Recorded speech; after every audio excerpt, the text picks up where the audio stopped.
स्वागत है आपका बोधि वार्ता सत्संग में। ये साप्ताहिक सत्संग है जो अवसर है हम सभी साधकों के लिए, जहां हम अपने विचार व्यक्त कर सकते हैं, किसी भी विषय पर चर्चा कर सकते हैं। और जो साधक नए हैं ज्ञान मार्ग में, वो अपने प्रश्न पूछ सकते हैं। मेरे पास कुछ प्रश्न हैं, मैं उनसे शुरू करता हूं। पर पहले आदि प्रकाश जी को, कि आप जुड़े हुए हैं और शायद आपका प्रश्न एक आया हुआ था, कि मैं संक्षेप में आपका प्रश्न बोल देता हूं। आप पूछ रहे थे कि क्या आत्म मूल्यांकन आयु पर निर्भर करता है। तो आपका भी जो निष्कर्ष है कि एक व्यक्ति जो बहुत कम आयु में होगा, तुलना में एक व्यक्ति जो अभी यौवन अवस्था में है, और उसकी तुलना में अगर जो एक वृद्धावस्था में है, उन सभी की इच्छाएं, उन सभी की भावनाएं बहुत ही भिन्न होंगी। तो क्या आत्ममूल्यांकन उम्र पे निर्भर करता है, ऐसा आपका प्रश्न है। तो आपका जो निष्कर्ष है वो बहुत सही है। अगर एक सांसारिक व्यक्ति जो अध्यात्म से नहीं जुड़ा हुआ है, अगर वो आत्ममूल्यांकन करेगा, तो क्योंकि वो पूरी तरह से सांसारिक है, तो संसार ही उसके सभी प्रकार के वृत्तियों को चला रही हैं, सभी प्रकार की इच्छाओं को चला रही हैं। अगर वो बच्चा है, कॉलेज जा रहा है, तो उसकी सबसे बड़ी इच्छा यही होगी कि कॉलेज का पढ़ाई कंप्लीट हो जाए, नौकरी लग जाए। अगर कोई 40 साल का व्यक्ति है, तो संभावना है कि वो नौकरी कर रहा हो या कोई व्यवसाय कर रहा हो, और उसका जो मुख्य इच्छा होगा यही होगा कि उसका धन संपत्ति समृद्धि बढ़ती रहे। जो कोई वृद्ध व्यक्ति होगा, वो यही चाहेगा कि उसका अब जो बचा हुआ जीवन है वो कष्टकारी ना हो। न्यूनतम इच्छाएं होंगी पर कष्टकारी ना हो, यही वो चाहता होगा। पर अगर एक आध्यात्मिक व्यक्ति है, उसकी भी आत्ममूल्यांकन अगर आप देखेंगे तो अलग होती जाएंगी उम्र के साथ। पर यहाँ पर जो आध्यात्मिक व्यक्ति है, उसके आत्ममूल्यांकन का जो भी मात्रा होगा, जो भी कर रहा होगा आत्ममूल्यांकन, भले ही गुरु हो या कोई यंत्र हो, तो उसका आप पाएंगे कि संभावना यही है कि उसका जो अंक होगा वो बढ़ता चला जाएगा। क्योंकि अब वो संसार के इच्छाओं से उस पर कोई प्रभाव नहीं पड़ रहा है। वो उसका एक खुद का एक लक्ष्य है। वो लक्ष्य ज्ञान प्राप्ति हो सकता है, ज्ञान में स्थिर होना हो सकता है, या फिर मनुष्य योनि से ऊपर की योनि में प्रवेश का हो सकता है। इन सभी इच्छाओं को पूर्ण करने के लिए उसे कुछ विशेष कार्य करने पड़ेंगे, जो कि सांसारिक नहीं होंगे। तो जो आत्ममूल्यांकन का जो भी अंक आएगा इन व्यक्तियों के लिए, जो आध्यात्मिक दिशा में बढ़ रहे हैं, जिनका लक्ष्य आध्यात्मिक लक्ष्य है, उनका बदलता रहेगा। और ये सभी जीव के लिए हमेशा ही भिन्न रहेगा, हर समय भिन्न रहेगा। एक संभावना तो यही होनी चाहिए कि अगर कोई आध्यात्मिक है तो उसके जो अंक होंगे वो सही दिशा में बढ़ेंगे। पर क्योंकि ये माया है, अगर कोई निर्देश देने के लिए या फिर किसी गुरु का अगर सानिध्य नहीं है, तो फिर उस व्यक्ति का या उस जीव का पतन भी हो सकता है, और फिर जो भी आत्ममूल्यांकन के जो अंक होंगे वो कम हो जाएंगे अपने आप ही। पर आपका जो निष्कर्ष था वो पूरी तरह से सही था। ये बहुत सारे बाहरी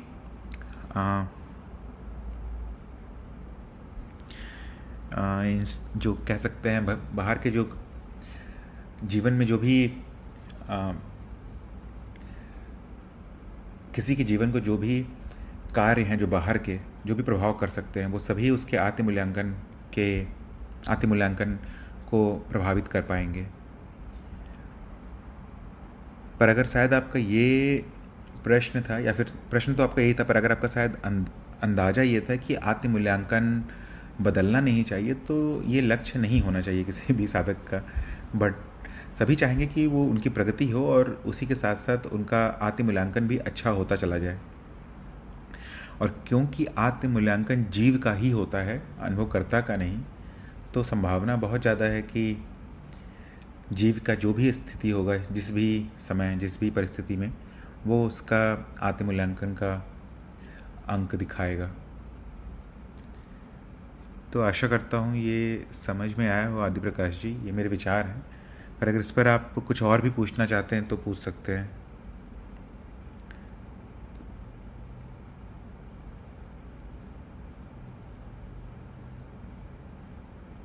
आपका एक और भाग था जो आपने कहा था कि एक दूसरा दृष्टिकोण भी हो सकता है कि चेतना एक बार जागृत हो जाए तो उसका पतन कैसे हो जाता है। तो जीवन में जो चल रहा है उसे आप आत्ममूल्यांकन के दृष्टिकोण से नहीं देख सकते हैं। उदाहरण के लिए अगर कोई व्यक्ति बहुत ही बूढ़ा है और मान लीजिए कि उसका याददाश्त चला जा रहा है, तो उसे आप ये नहीं कह सकते हैं कि अब उसकी चेतना गिर रही है, वो शरीर खराब हो रहा है, बस इतना कह सकते हैं। शरीर का जो कार्य है, शरीर जिस तरह से काम करता है, एक मशीन ही है, तो वो एक समय तक अच्छे से अच्छा होने का प्रयास करता है और जैसे ही अपनी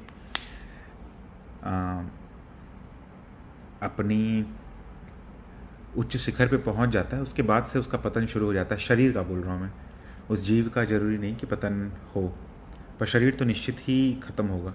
पर इससे आप ये नहीं कह सकते हैं कि अब चेतना उसकी नीचे जा रही है, क्योंकि अगर ऐसा नहीं हो तो फिर वो व्यक्ति तो कभी बूढ़ा ही नहीं होगा, कभी उसकी मृत्यु ही नहीं होगी और उसमें किसी प्रकार का विकार नहीं आएगा। तो यहाँ पर कुछ चीज़ों को आपने मिश्रित कर दिया है कि जीवन या जो शरीर का जो परिस्थिति है उसको चेतना से मेरे ख्याल से नहीं जोड़ना चाहिए, दोनों अलग अलग चीज़ें हैं। अगर इस पर कुछ पूछना है तो आप पूछ सकते हैं फिर से।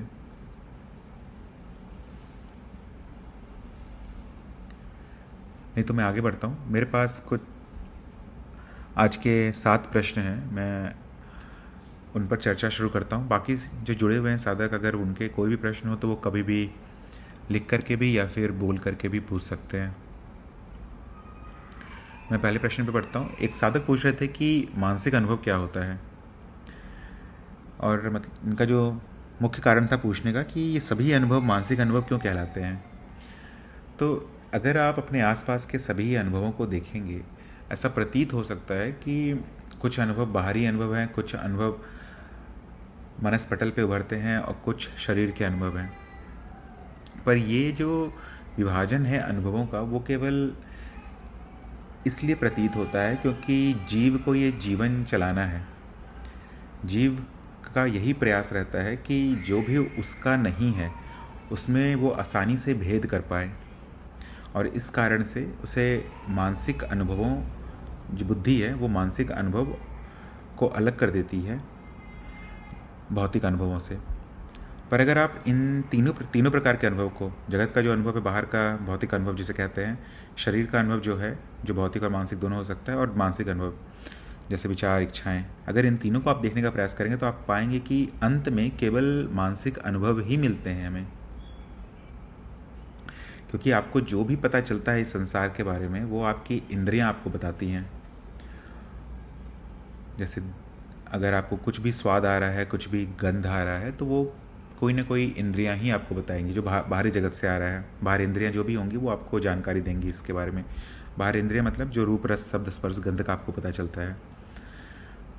पर अगर आप थोड़ा भी इसमें विज्ञान का प्रयोग करेंगे तो आप पाएंगे कि ये इंद्रियां आपके मस्तिष्क में जानकारी भेजती है न्यूरॉन के माध्यम से, और फिर जो भी अनुभव बनता है वो मानसिक पटल पर ही बनता है। जैसे अगर आप किसी भी चीज़ को स्पर्श करेंगे, किसी भी वस्तु को स्पर्श करेंगे, तो वो स्पर्श का अनुभव आपकी त्वचा मानसिक पटल पर ही बनाएगी, और बाद में बुद्धि इस मानसिक पटल पे उभरे हुए एक नए अनुभव को बाहर की तरफ प्रक्षेपित करेगी। इसी तरह से आपको जो भी अनुभव अभी हो रहे हैं इस संसार के, वो सभी आपकी इंद्रियां बना रही हैं। सभी में एक ही प्रकार की प्रक्रिया चल रही है।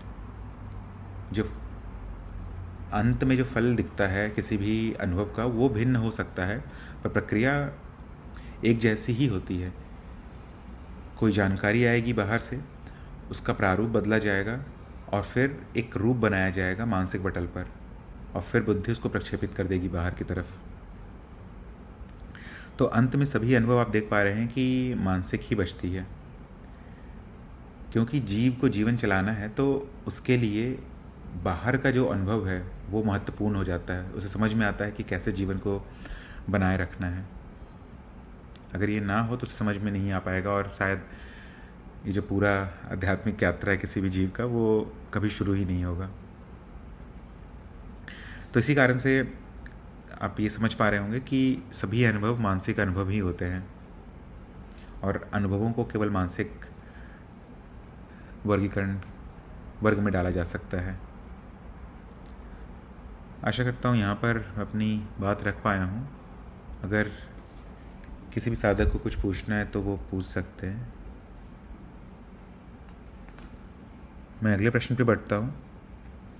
एक साधक पूछ रहे थे कि जो भी अनुभव हो रहा है वो किसका अनुभव है।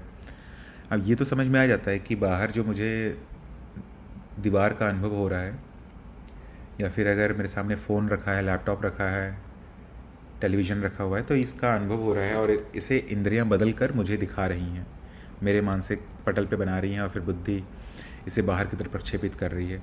तो जो भी अनुभव दिख रहा है वो एक बदला हुआ प्रारूप है। जैसे कि बहुत सारे जानवर होते हैं, वो उतने रंग नहीं देख पाते जितना मनुष्य देख पाता है।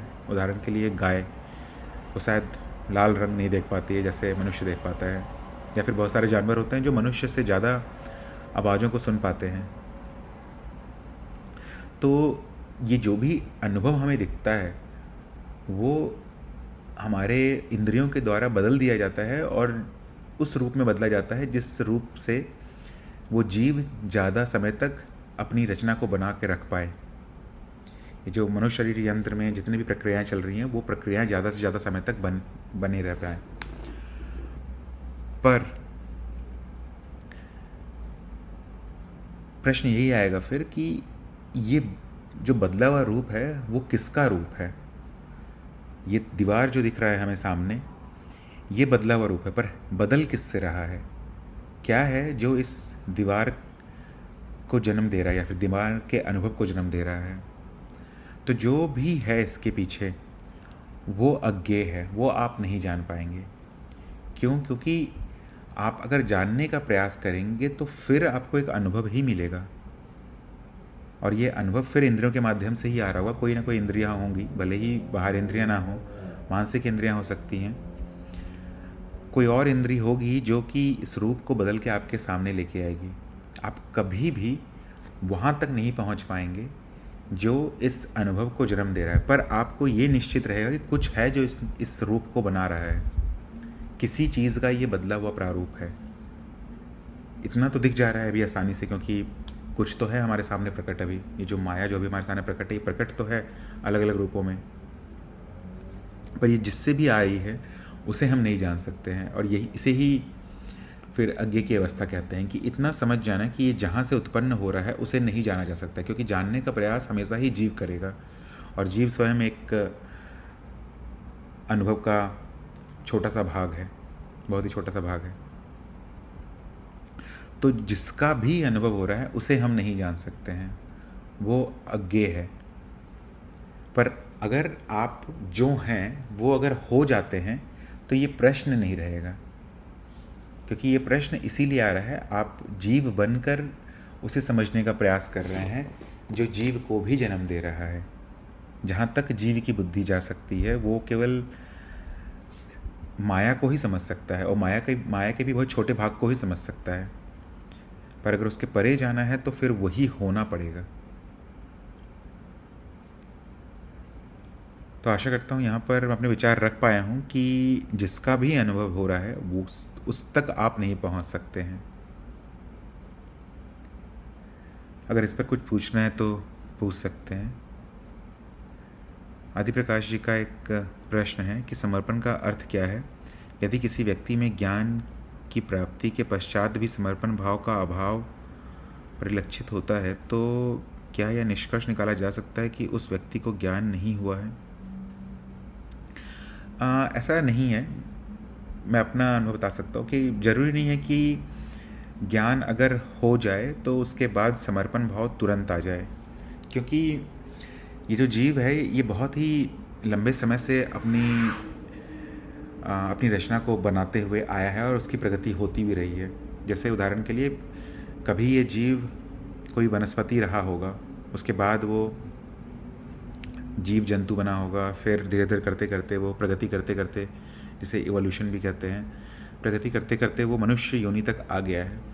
इस पूरी यात्रा में वो हमेशा ही स्वयं को जीव मानता आया है और कर्म करने का प्रयास करता रहा है, और उसको हमेशा यही लगता है कि क्योंकि उसके पास ज्ञान नहीं था, तो उसको हमेशा यही लगता है कि वो उसने कर्म किया है, इसलिए उसका जीवन चल पाया है। कभी भी उसका ध्यान अकर्ता की तरफ नहीं गया है कि चीज़ें अपने आप ही चल रही हैं। या फिर अगर आप केवल इस जन्म को ही देखेंगे जिसका अनुभव अभी आपको पता है, हमेशा से ऐसा ही भासित होता रहा है कि मैं कुछ कर रहा हूँ जिसके कारण कुछ फल मिल रहे हैं मुझे।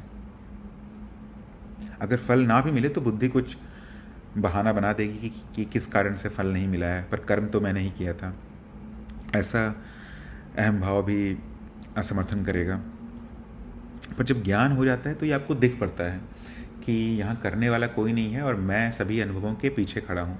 अब समर्पण का क्या मतलब है कि जो भी हो रहा है वो होने देना, उसमें किसी प्रकार का अवरोध पैदा नहीं करना।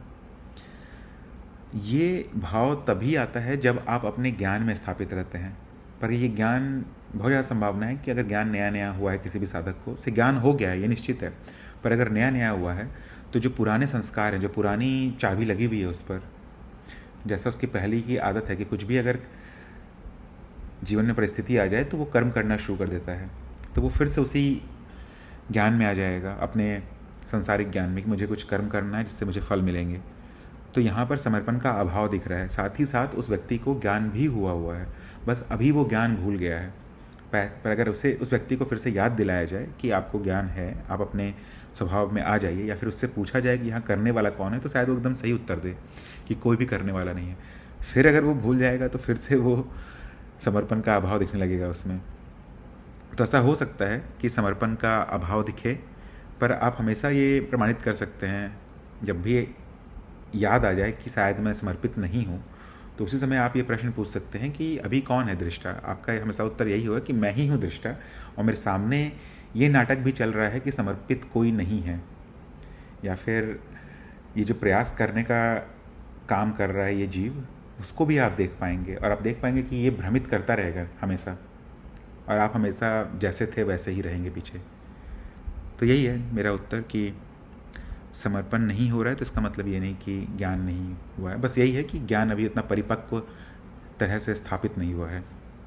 और ये सभी के साथ है। अगर बहुत ज्ञानी व्यक्ति भी अगर एक जंगल में बैठा रहे और वहाँ शेर आ जाए, तो वो सब ज्ञान व्यान छोड़ के पहले अपनी रक्षा करना शुरू करेगा, समर्पित नहीं रहेगा उस स्थिति में, जो कि ज़रूरी भी है। उन चीज़ों को जिसे आप नहीं बदल सकते हैं जीवन में, निश्चित तौर पे बहुत सारे कारण हो सकते हैं जीवन में, उन्हें छोड़कर बाकी सभी जगह जीव को प्रयास करना चाहिए अपनी प्रगति के लिए। आशा करता हूँ कि यहाँ पर अपना बात रख पाया हूँ मैं, पर अगर इस पर कुछ और भी पूछना है तो आप पूछ सकते हैं। बाकी साधक भी जो जुड़े हुए हैं, अगर वो कुछ पूछना चाहते हैं तो पूछ सकते हैं। मैं तब तक अगले प्रश्न पे बढ़ता हूँ। एक साधक पूछ रहे थे कि व्यक्तिनिष्ठ और वस्तुनिष्ठ अनुभव में क्या भेद है। तो ये बहुत ही आसान है। अगर कोई व्यक्ति नया नया ज्ञान मार्ग शुरू कर रहा है तो उसे हमेशा यही लगेगा कि सभी अनुभव वस्तुनिष्ठ ही हैं। जैसे उदाहरण के लिए, अगर आप एक लाल टमाटर देख रहे हैं तो आप यही अनुमान लगाएंगे कि बाकी सभी साधक या बाकी सभी व्यक्तियों को ये टमाटर लाल ही दिख रहा होगा और ठीक उसी रूप में दिख रहा होगा। तो ये जो मान्यता है कि सभी को वही अनुभव हो रहा है जो मुझे हो रहा है, इसे वस्तुनिष्ठ कहा जा सकता है। पर अगर आप इस पर थोड़ा विश्लेषण करें और इस पर मनन करने का प्रयास करें तो आप पाएंगे कि कभी भी वस्तुनिष्ठ अनुभव नहीं हो सकता है, हमेशा व्यक्तिनिष्ठ अनुभव ही होगा। जैसे कि आप मान लीजिए कि चीनी खाते हैं और इसके बाद अंदाज़ा लगाते हैं कि बाकी व्यक्तियों को भी वैसा ही स्वाद आ रहा है जैसा मुझे आ रहा है। तो इसमें थोड़ी सच्चाई है कि अगर आपको मीठी लग रही है, आपको स्वाद मीठा आ रहा है, तो बाकी व्यक्तियों को भी मीठा लगेगा। पर आपको जितना मीठा लग रहा है, क्या उतना ही मीठा दूसरे व्यक्ति को लगेगा? इसका कभी भी क्योंकि इस मीठापन को आप मात्रा के रूप में नहीं देख सकते हैं कि मुझे 100 यूनिट का मीठा लग रहा है, बाकी व्यक्तियों को भी 100 यूनिट का ही मीठा लग रहा होगा। बस उदाहरण के लिए बोल रहा हूँ मैं।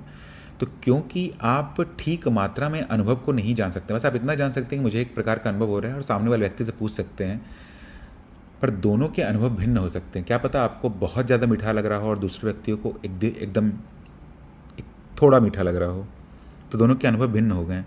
पर अगर आप बात करेंगे किसी व्यक्ति से, तो वो दोनों यही कहेंगे कि हाँ, मुझे भी मीठा लग रहा है, मुझे भी मीठा लग रहा है। तो यहाँ भ्रम शुरू हो जाएगा, ये मान्यता शुरू हो जाएगी कि हाँ, जो मुझे प्रतीत हो रहा है वही दूसरे को भी प्रतीत हो रहा है, पर ऐसा कभी भी नहीं होगा।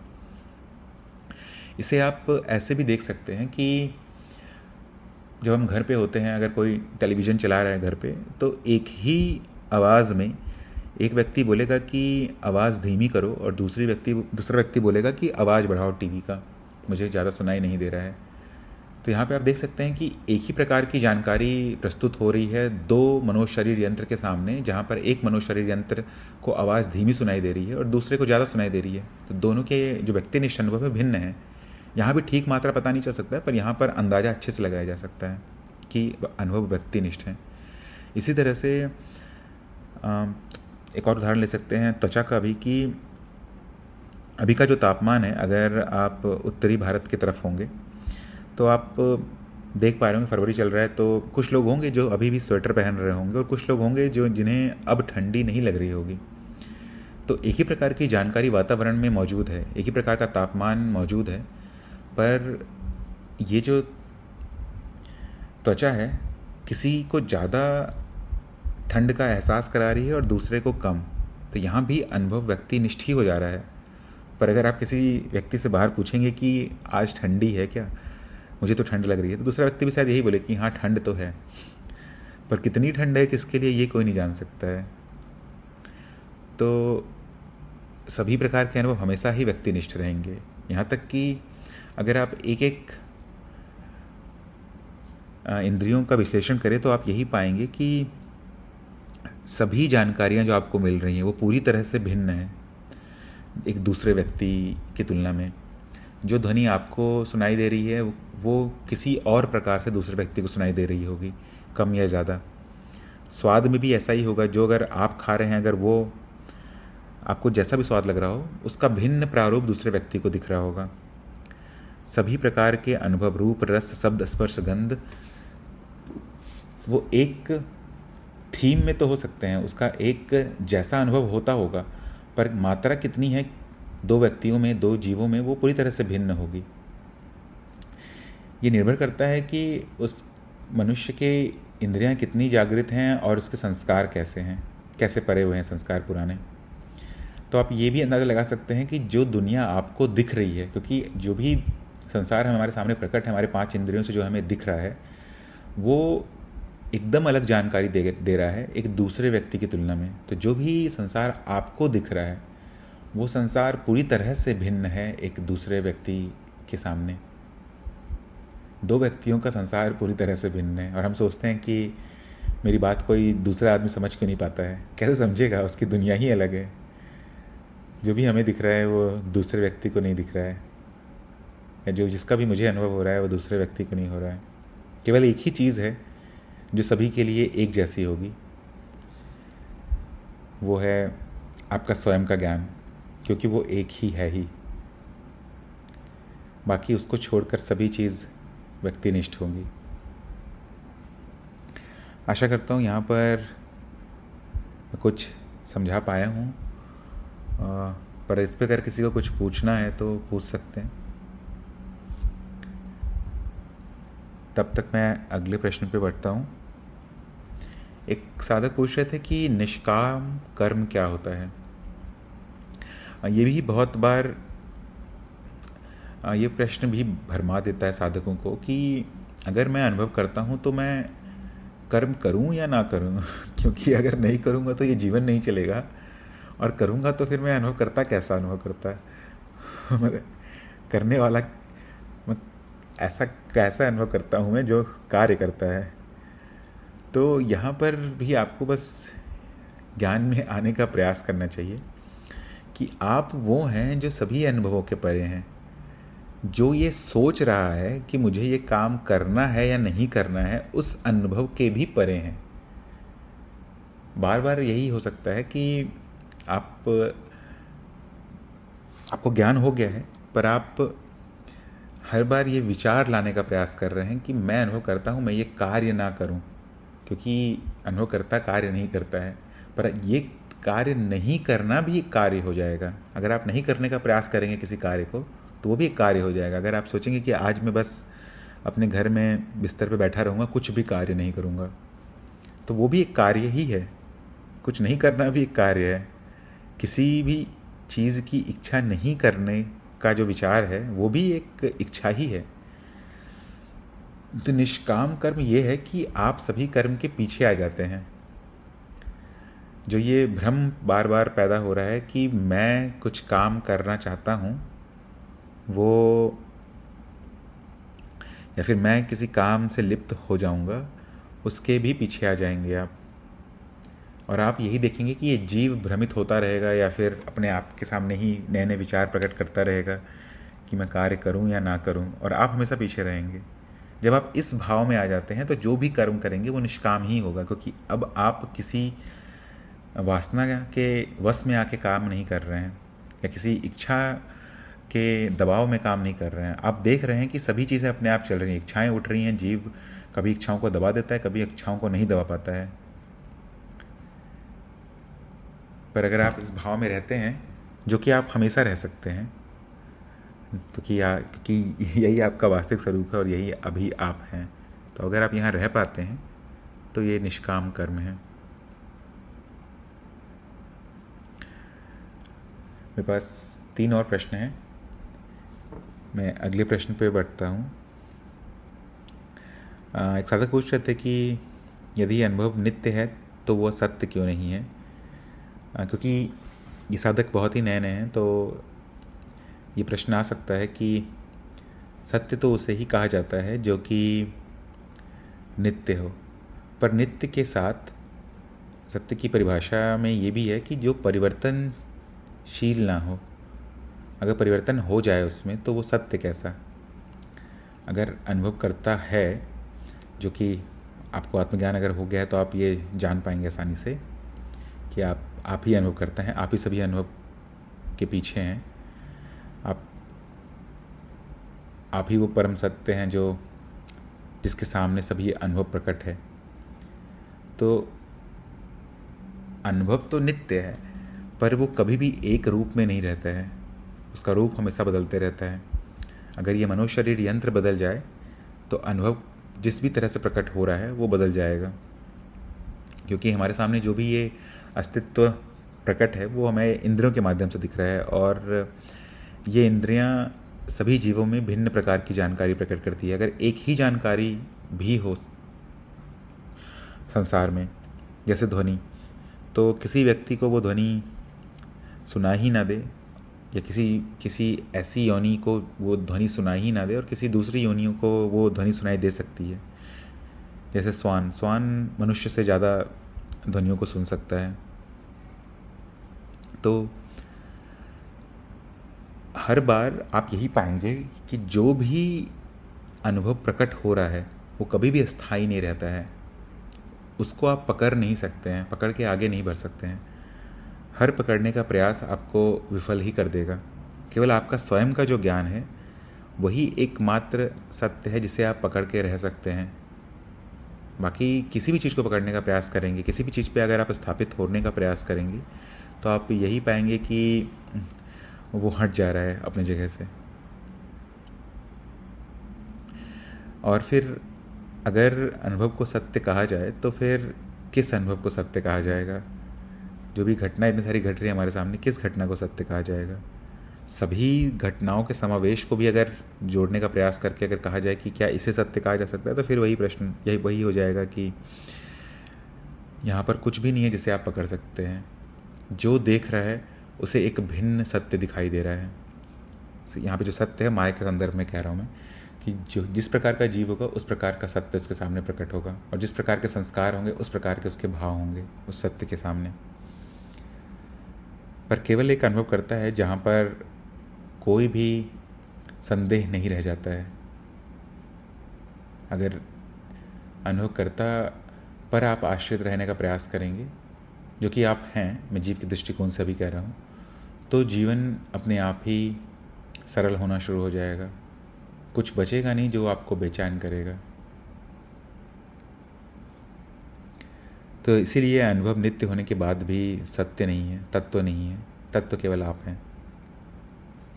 आशा करता हूँ यहाँ पर अपने विचार रख पाया हूँ। मैं अगले प्रश्न पे बढ़ता हूँ। अगर जो भी साधक जुड़े हुए हैं उनके कोई प्रश्न हैं तो वो लिख करके या बोल करके पूछ सकते हैं। अगला प्रश्न है कि एक साधक पूछ रहे थे कि अनुभव करने और प्रतिक्रिया करने में क्या भेद है। तो यहाँ पर मैं केवल अंदाज़ा लगा सकता हूँ कि ऐसा क्यों पूछ रहे हैं कि अनुभव करना और प्रतिक्रिया करना दो अलग चीज़ है कि एक ही चीज़ है। अगर अनुभव की बस बात कर रहे हैं कि अनुभव करने वाला कोई होता है या नहीं होता है, प्रतिक्रिया करने वाला कोई होता है या नहीं होता है, तो प्रतिक्रिया केवल संस्कार से उत्पन्न होती है। जब हम माया के स्तर पे आ जाते हैं तो हम इस प्रतिक्रिया को ही जीवन कहते हैं। जो भी आपके सामने घट रहा है उसका क्या प्रतिक्रिया करेगा जीव, वो निर्धारित करता है कि जीव का जीवन कैसा चलेगा या कैसा होता रहेगा। पर अगर आप अनुभव करने की बात करते हैं तो जीव को कोई भी अनुभव नहीं होते हैं। अनुभव तो सिर्फ अनुभवकर्ता को होते हैं। अगर अनुभव को भी अनुभव हो गया तो प्रश्न आ जाएगा कि जाना कौन, कि अनुभव तो नहीं जान सकता है, उसमें वो क्षमता नहीं है। अस्तित्व की जानने की जो क्षमता है केवल वही जान सकती है। और जानने की क्षमता जहाँ पर भी जिस भी जीव में संदेह आ जाए उसे केवल यही प्रयास करना चाहिए, यही सोचने का प्रयास करना चाहिए कि अस्तित्व की जानने की क्षमता क्या है और वो कितनी है। आप यही पाएंगे कि केवल एक ही क्षमता है यहाँ पर। ऐसा नहीं है कि हर जीव के पीछे अलग अलग क्षमताएं उत्पन्न हैं, और सभी जो भी क्षमताएं दिखती हैं जीव के पीछे वो केवल एक ही स्रोत से आ रही है और कुछ भी नहीं है यहाँ पर। तो अनुभव करने और प्रतिक्रिया करने में तो भेद यही है कि प्रश्न ही थोड़ा सा गड़बड़ है। यहाँ पर स्तरों को मिला दिया गया है। जो प्रतिक्रिया है वो माया के स्तर पर है और जो अनुभव करना है वो द्वैत के स्तर पर है, जो कि केवल आप करते हैं। आशा करता हूँ यहाँ पर मैं अपना विचार रख पाया हूँ। आज का आखिरी प्रश्न है। अगर जो साधक जुड़े हुए हैं उनके कोई प्रश्न है तो वो लिख करके या बोल करके पूछ सकते हैं। मैं आखिरी प्रश्न पे बढ़ता हूँ। साधक पूछ रहे थे कि क्या शरीर और अनुभवकर्ता को साथ में अनुभव होते हैं। यहाँ भी पिछले प्रश्न से ये मिलता जुलता प्रश्न ही है। यहाँ भी साधक यही सोच रहे हैं कि मुझे तो पता चल रहा है सभी चीज़ जो भी मेरे सामने घट रही है अभी। मुझे कहने का मतलब ये जो जीव है इसे तो सब दिख रहा है कि सामने एक लैपटॉप रखा हुआ है, एक फ़ोन रखा हुआ है, दीवार है, घर है, ये संसार है, मुझे तो दिख रहा है। पर क्योंकि मैंने ये पढ़ा हुआ भी है कि अनुभव तो अनुभवकर्ता को होते हैं, तो अनुभवकर्ता को भी हो रहे होंगे।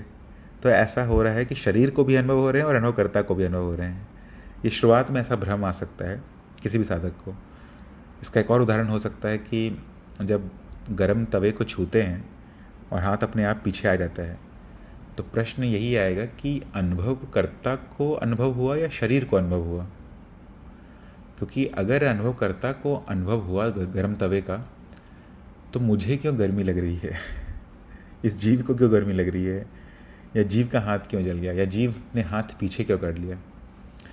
तो यहाँ पर बहुत ही रोचक बात है ये, और ये मेरे ख्याल से एक बहुत अच्छा पड़ाव है सभी साधकों के लिए कि अगर इस बात को आप समझ जाते हैं तो यहाँ से आप ये देख पाएंगे कि ये जीवन केवल एक फिल्म की तरह है जो बस घट रहा है।